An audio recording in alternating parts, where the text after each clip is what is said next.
Voilà, Vincent, bienvenue. Bonjour Marc. On se connaît depuis longtemps, Ouais. Vincent et moi. Alors, ce roman, c'est quand même des escales, c'est pas n'importe quoi. Ce roman sort, il sort pas aujourd'hui en fait, Non, je pense. Hein. Non, il sort dans 2 jours, mais en avant-première. Voilà, officiellement le 7 juin, donc juste for us pour cette présentation, gros lancement, on l'espère, de Maramisa. Et je rappelle à ceux qui l'ignorent que Vincent, je l'adore, et Vincent a fait un autre lancement. C'était pas un lancement, c'était une présentation en 2001 chez Filigrane, Retour à Monte Chiaro. Ouais. C'est à ce moment-là que Marianne est tombée éperdument amoureuse de toi et de ce livre que nous continuons à vendre chaque été. Ouais. Tu le sais? Oui, je sais, oui. Ça... Ok, bon, bah alors après, c'est bienvenu, très simple. Quelle est ton actualité, Vincent? Donc c'est la sortie de Maramisa. Hein, je sais que tu veux me faire dire autre chose, mais je ne le dirai pas. Donc c'est la sortie de ce roman, qui est un roman sur lequel je travaille depuis 35 ans. C'est vraiment le roman qui m'a accompagné et qui, je pense, va encore m'accompagner longtemps. Au début, j'ai eu l'idée assez tôt, enfin un embryon d'idée, puis ça s'est étoffé. Et puis comme Maïmonide pour la Kabbale, je me suis dit je ne peux pas l'écrire avant d'avoir 40 ans. Parce que je sentais que c'était une fresque tellement grande, que ça touchait à tellement de choses que je voulais être un peu moins bête, quoi. Et puis le temps j'ai un petit peu dépassé le terme que je m'étais fixé, pas beaucoup, quoi, une dizaine d'années, et là enfin c'est arrivé. En tout cas, tu le sors au bon moment, ce sera un des grands et beaux romans de l'été, mais je lui promets autre chose aussi, et ça tu le découvriras dans quelques minutes, tu vas voir, tu vas découvrir autre chose. Alors, tu habites la banlieue de Bruxelles. Quand tu viens à Bruxelles, je ne dis pas en dehors de Bruxelles, quel est ton lieu de prédilection?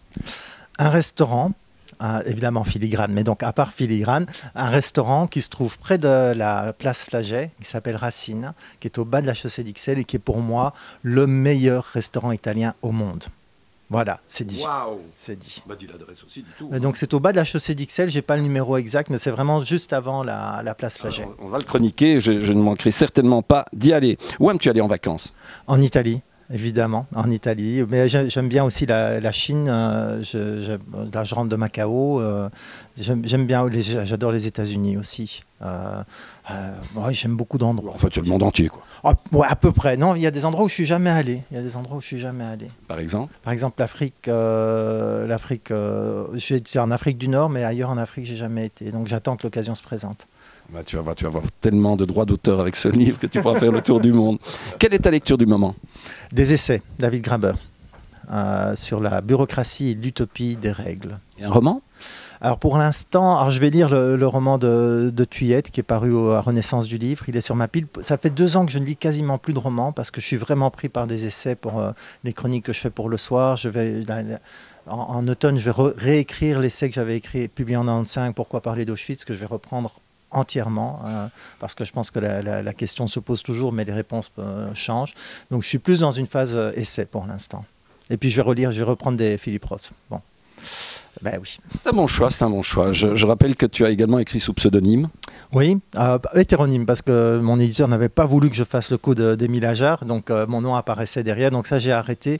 Maintenant j'ai écrit le fantasme Émile Ajar, je l'ai toujours, publier des bouquins sous la couverture de quelqu'un d'autre, et que quelqu'un d'autre les assume, donc je l'ai fait, mais je ne dirai pas qui. Alors maintenant on va du tac au tac. S'il te plaît. Donc oui. Si tu ne sais pas, tu dis joker. Tu dis joker.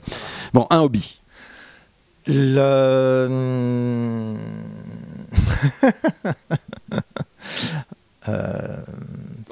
Ton lieu préféré au monde? Pienza. Une série télé? Narcos. Ouais. Oui, formidable. Et Narcos, tu as lu le livre qui a été écrit par le fils d'Escobar? Non, je n'ai pas lu, non. Je te le conseille. Ouais. Je te le conseille pour cet été. Ben voilà, c'est un essai, ça se lit comme un roman. Un film? Brésil. Un arbre. Beaucoup, hein. Bon, attention, musique, un album de musique. Le dernier Leonard Cohen. La star vivante que tu aimerais rencontrer? Paul McCartney. Quel livre aimes-tu offrir? L'étranger, Belle du Seigneur. Ton plat préféré? Oh, j'en ai trop. Il y en a trop. Okay. Ton premier souvenir de lecture?